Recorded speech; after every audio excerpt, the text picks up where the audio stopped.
Di video kali ini kita kembali belajar pada tema 6, subtema 2, muatan pelajaran ilmu pengetahuan sosial dengan tema cita-citaku. Subtema 2, hebatnya cita-citaku. Menjelaskan manfaat sumber daya alam bagi kehidupan. Setiap sumber daya alam sangat bermanfaat bagi kehidupan manusia. Manusia memanfaatkan sumber daya alam untuk memenuhi kebutuhan sandang, pangan, dan papan. Sumber daya alam di Indonesia sangatlah beragam. Keberagaman ini dipengaruhi oleh bentang alam di suatu wilayah. Misalnya, sumber daya alam sayur dan buah yang terdapat di dataran tinggi. Ayo perhatikan contoh sumber daya alam dan manfaatnya berikut. 1. Sumber daya alam yang dapat diperbarui. Manfaatnya yaitu bahan pangan sehari-hari, komoditi yang memiliki nilai ekonomi, bahan baku berbagai olahan makanan. Itu contohnya sayur-sayuran, buah-buahan, dan lain sebagainya. Contoh yang berikutnya adalah sumber daya alam yang dapat diperbarui. Itu ada sapi. Manfaatnya yaitu yang pertama, diambil daging atau susunya. Kemudian tenaganya untuk membajak sawah. Kotorannya dijadikan bahan pupuk. Contoh yang berikutnya adalah sumber daya alam yang dapat diperbarui. Manfaatnya yaitu tanah yang memiliki nilai ekonomi. Manfaat yang lain dari tanah sebagai bahan baku kerajinan seperti tembikar dan genting. Yang kedua, sumber daya alam yang tidak dapat diperbarui, yaitu batu bara. Manfaatnya yang pertama, bahan bakar alat transportasi. Yang kedua, untuk bahan baku industri baja. Yang ketiga, sebagai sumber energi pembangkit listrik.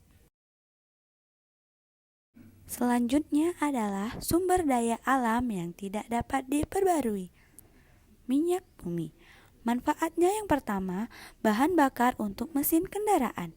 Yang kedua, bahan baku yang dapat diolah menjadi gas seperti LPG. Yang ketiga, penghasil serat bahan baku. Tekstil yaitu nilon. Usaha pelestarian sumber daya alam. Berikut contoh sumber daya alam di sekitar kita yang harus kita lestarikan. Sumber daya alamnya yang pertama yaitu air. Terdapat di sungai atau sumur. Manfaatnya pengairan irigasi. Usaha pelestariannya yaitu yang pertama, menggunakan air dengan hemat. Yang kedua, menghindari membuang sampah dan bahan kimia di sungai. Yang ketiga, mengadakan reboisasi hutan. Yang keempat, menjaga kesediaan air bersih. Selanjutnya ada padi. Terdapat di sawah. Manfaatnya yaitu bahan makanan.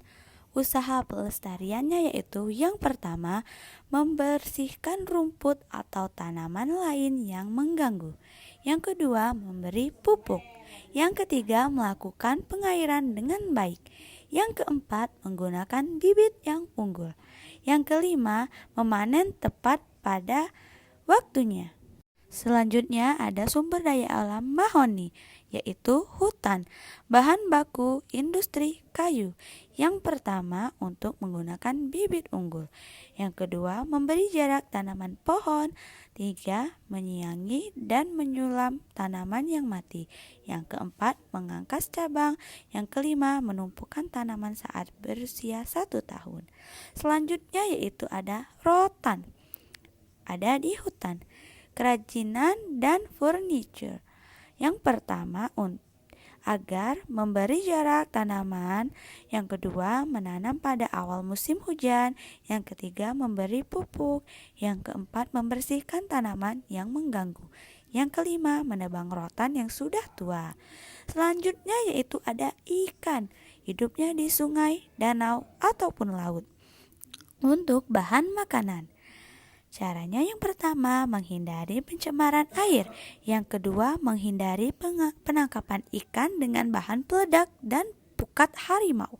Yang ketiga, menangkap ikan yang sudah besar. Jenis pekerjaan dan sumber daya alam yang dimanfaatkan. Ayo kita perhatikan jenis pekerjaan dan sumber daya alam yang dimanfaatkan berikut. Pekerjaan dokter. Contoh peralatan bekerjanya yaitu peralatan medis seperti stetoskop. Sumber daya alam yang dimanfaatkan yaitu besi dan karet. Selanjutnya ada pekerjaan pilot. Contoh peralatan bekerjanya yaitu peralatan penerbangan seperti pesawat. Sumber daya alam yang dapat dimanfaatkan yaitu aluminium dan karet. Selanjutnya yaitu ada polisi. Contoh peralatan bekerjanya yaitu keamanan seperti senjata. Sumber daya alam yang dapat dimanfaatkan yaitu besi dan plastik. Selanjutnya ada guru. Contoh peralatan bekerjanya yaitu alat tulis dan peralatan mengajar. Sumber daya alam yang dapat dimanfaatkan yaitu kayu dan plastik. Selanjutnya ada pelukis. Contoh peralatan bekerjanya yaitu menggunakan melukis seperti kuas, kanvas, dan kain. Sumber daya alam yang dapat dimanfaatkan seperti kayu dan kapas. Yang terakhir ada pengusaha. Peralatan bangunan seperti properti, bangunan yang rumah, dan sumber daya alam yang dapat dimanfaatkan yaitu besi dan baja. Sekian video dari saya. Thank you for watching. Bye-bye.